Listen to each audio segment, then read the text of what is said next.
Okay, I figured I'd do a quick video showing the machine that the 11 horse Briggs Stratton I've been working on will be going into. Unless I find something different for it to go into, for sure it's going in this Scott's 1846. Before you ask, the deck will not be going back on this machine. The deck is completely rotted out, way beyond repair. I think it's definitely an issue with the Scott's decks.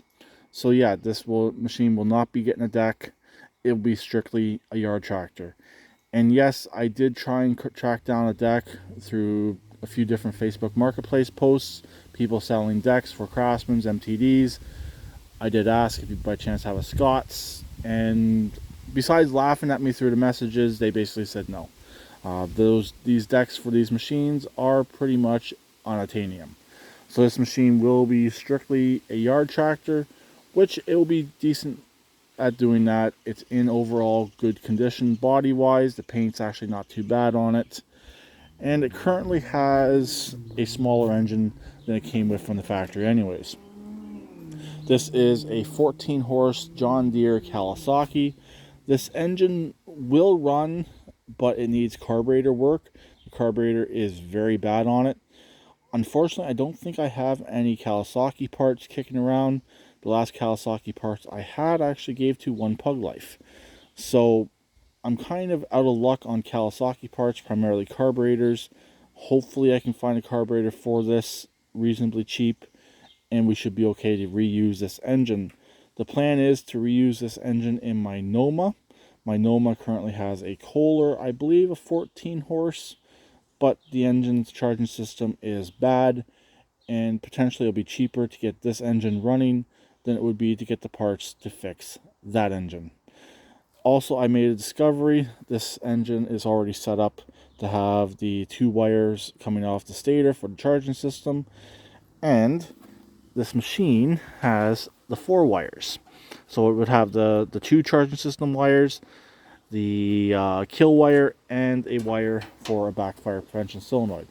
So the plan is on the 11 horse to put all the provisions in place for the backfire prevention solenoid, just not hook it up unless I need to hook it up, or somebody down the road can hook it up at a later date if they need to. I should have a fuel tank for this machine. This one is cracked pretty badly on the top. I could patch it, but if I have one that will fit, it will go in. I do have the Scott's, I believe it's the Scott's tank from my old Scott's that I had. If you remember, that machine had a big Kohler in it. I ended up selling the engine out of that machine. That machine had no deck as well, and I was talking to the guy I got that machine from, and it was actually a curbside find as well.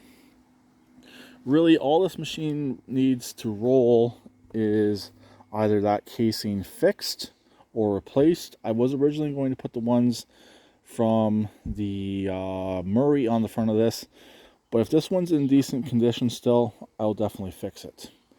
This machine's actually set up to run the dual cables, throttle, choke, which I like, and I will be reusing on the 11 horse. And something else, it uses the more modern key, which I prefer as well. I don't really like the small keys, I like the bigger keys. They're just a lot nicer, and I find they stay in the ignitions a lot better, even when the ignition switches wear out. So next step on this will be to try and get that fixed, get this on the lift, get the engine out, get the 11 horse in, and hopefully get everything hooked up and ready to go. All that's really left on the 11 horse is to do a test fire, put oil in it of course, and we should be good to go on that engine. So that's pretty much it. I figured to do a quick update on the Scott's and show you what that engine will be going into. So I'll talk to them later. Please keep it redneck like always, and please subscribe and comment.